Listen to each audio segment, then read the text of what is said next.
Salut la compagnie, c'est Jules Melon et aujourd'hui dans un Ciné Critique, pratiquement à la sortie du cinéma mais dans la Melon Mobile quand même, je vais vous parler d'un film argentino-espagnol sorti ce mercredi en salle, plus ou moins la seule nouveauté qui me tente vraiment d'ailleurs sur cette semaine, peut-être que j'en verrai une autre ce week-end, bref, causons ici de compétition officielle ou en version originale, Competencia Oficial, réalisé par un duo, Mariano con Gaston Duprat.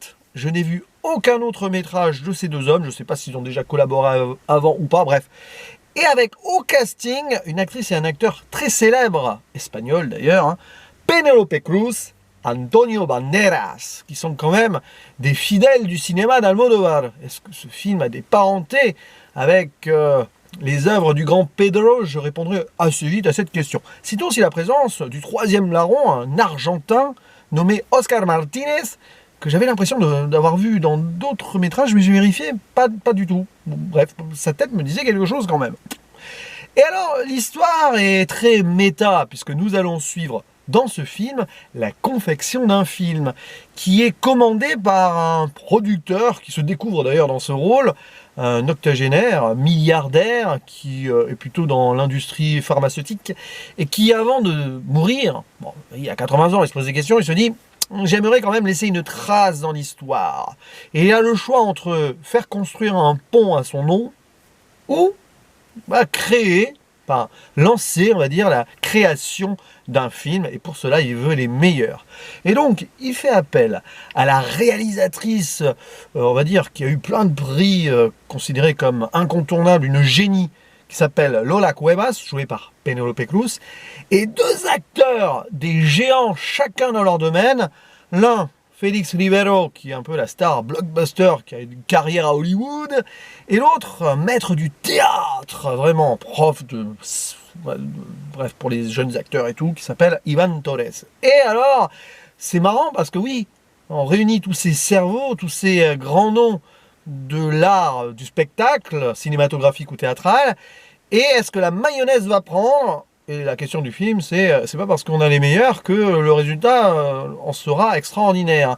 Parce que là, il va falloir faire cohabiter des égos avec certaine arrogance, et nous avons ici un film assez malsain, qui montre la création cinématographique. Alors ici, en majeure partie, les répétitions avant le tournage, quelque chose qu'on oublie un peu, mais avant un film, souvent, la plupart du temps, j'imagine, il y a des répétitions.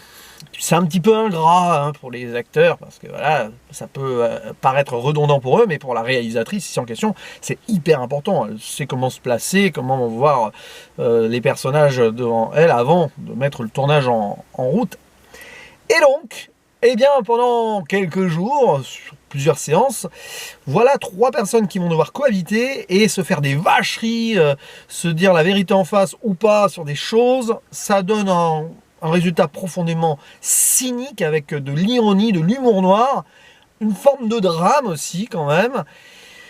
Et rien à voir en soi avec le cinéma d'Almodóvar, si ce n'est que c'est hispanique et que oui, il y a quand même une réflexion sur la création. Almodóvar l'a déjà fait notamment à travers Douleur et Gloire. C'est intéressant de voir Banderas du coup dans un rôle différent de Douleur et Gloire, clairement, hein, mais dans ce domaine-là de création artistique.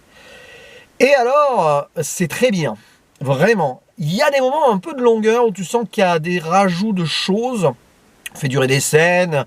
Bon, c'est vraiment pour installer le malaise au spectateur. Je pense que c'est volontaire. C'est pas un film facile en soi. Ça peut être, voilà, on pourrait imaginer que ce soit hyper déjanté, ironique à mort. Ah oui, l'ironie elle est là, mais il faut se la mériter un petit peu. Pour le côté déjanté, finalement c'est très terre à terre et presque réaliste. Mais d'ailleurs, on se pose la question, est-ce que c'est souvent comme ça sur des plateaux ou pas? Du coup en répétition, on peut imaginer qu'il y a quelque chose de véridique là-dedans, mais évidemment c'est poussé ici à l'extrême, parce qu'on a vraiment notamment les deux acteurs très opposés, et puis il y a l'excentrique réalisatrice qui va faire des exercices incroyables à deux personnes qui se croient un peu au-dessus de la mêlée de façon différente. Oh oui. Ouh là là, je ne vais pas énumérer les moments, on va dire, les péripéties, mais il y en a certaines qui sont assez gratinées. Et du coup, ils vont, les acteurs essayer un petit peu aussi de mettre leur grain de sel et vont être insupportables entre eux, mais avec elle aussi. Et on peut aussi questionner la question, justement, de l'acceptation d'une réalisatrice par deux acteurs comme ça, qui sont un petit peu macho, enfin, surtout celui qui est interprété par Banderas. Voilà, voilà. Et j'ai apprécié, donc, hein, vraiment. En fait, il y a ce build-up et tout, il y a un faux rythme, notamment des plans très fixes qui durent. Il y a une scène, un moment d'embrassade, j'en dirai pas plus. C'était là, tu te dis, ok, c'est là, on comprend. Peut-être pour montrer à ces hommes qu'on peut faire autrement. Enfin, j'en dis pas plus, si vous voyez la scène, vous comprenez.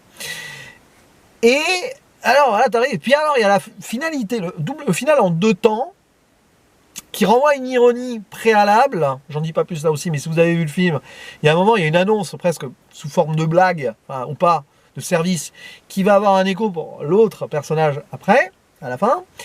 Et tu te dis quand même, ah, que c'est dur. Mais il y a quand même une autre conclusion qui te fait dire, ah, mais quand même. Donc, voilà. Même la conclusion sur le producteur est amusante, je trouve. Enfin, ou pas, mais voilà. C'est quand même bien. C'est sombre, mais amusant à la fois. Cet équilibre-là. Vous allez adhérer ou pas. Moi, ça va. À certains moments, j'étais quand même sur le fil du rasoir, mais vu la conclusion, là, enfin. Je veux dire enfin, parce que ces derniers temps, vous l'avez peut-être vu sur les nouveautés en tout cas, je râle un petit peu sur les conclusions de films que je trouve pas tout le temps réussies. Ici, par contre, c'est parfait. Plutôt le build-up qui a du mal parfois. Enfin, c'est à revoir à la rigueur, parce qu'il y a peut-être des trucs qui sont distillés là, qu'on ne voit pas et tout. Mais ça pose pas mal de questions donc sur comment gérer l'art, comment gérer les acteurs, comment être acteur aussi, acteur studio, acteur théâtral, acteur qui se la pète.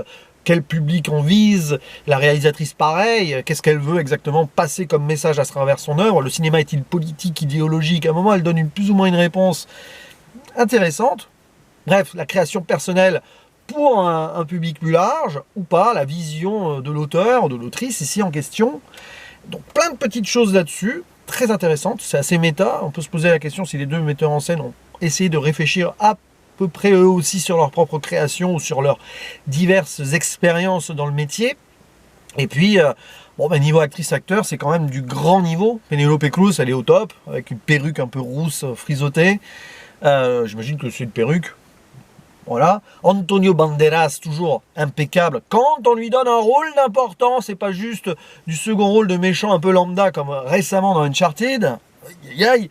Non, là, voilà, il est un peu méchant aussi, ce personnage. Mais il y a aussi une certaine brisure en lui qui se fait ou pas. Enfin, on montre des faux semblants avec Instagram. Lui, là, il pense qu'à ça, à son image et tout. À sauver des dauphins roses à un moment. N'importe quoi. Et l'autre qui est très droit dans ses bottes. Hein. Très bien, Oscar Martinez, qui est parfait là-dessus. En mode, oh, je suis un acteur de théâtre et tout, je suis pas dans le truc, mais à des moments on voit quand même qu'il a ses délires à côté qui sont bien critiqués, notamment quand il écoute de la musique expérimentale avec son épouse qui écrit des contes pour enfants très intello d'ailleurs. Bon, personne n'est épargné, même la réalisatrice, on voit qu'il y a certains moments on sent qu'elle sait pas trop où se situer, elle se sent seule dans son art quand même. Non, mais ça tape un petit peu sur tout, ça tire à boulet rouge, mais sans être trop frontal non plus, il y a une réflexion derrière, donc ça c'est bien. Voilà, je ne vais pas forcément en dire plus. J'aime bien les décors aussi qu'ils ont choisis, le décor de la répétition, avec des accessoires qui sont utilisés aussi, notamment une grosse pierre à un moment où tu vois le truc venir, mais ça m'a beaucoup fait rire, parce que il y a beaucoup de choses que tu vois venir en fait dans le film. C'est pas trop suspense. Il y a des trucs que tu te dis, ah c'est un peu gros, ça va faire ça. Oui, clairement. L'histoire avec les prix à un moment qui ramènent sur le plateau, la pierre, l'annonce à un moment qui va avoir une répercussion après, bon voilà. C'est très limpide, mais justement ça renforce un peu le malaise et le message un peu cynique et critique derrière. Donc c'est un film à découvrir et à voir, ce compétition officielle. Je ne sais pas s'il est bien distribué, mais si vous l'avez près de chez vous, dans un cinéma d'auteur ou pas d'ailleurs, foncez, c'est une belle expérience. Ça ne va pas être un des métrages ultimes de 2022, mais ça vaut le coup. C'est bien interprété, c'est bien réalisé et ça fait réfléchir, d'où la finalité d'ailleurs. Est-ce qu'un film est fini au générique final ou peut durer encore, même peut-être pour l'éternité quand il nous marque? Vous avez 4 heures et répondez-moi avec une belle dissertation en commentaire. Non, plus sérieusement, lâchez voilà, vos impressions si vous avez vu le film ou vos envies peut-être, selon ce que j'ai dit. Est-ce que ça vous tente, ce compétition officielle, hein? Dites-le moi donc et en attendant je vous dis à la prochaine, ciao.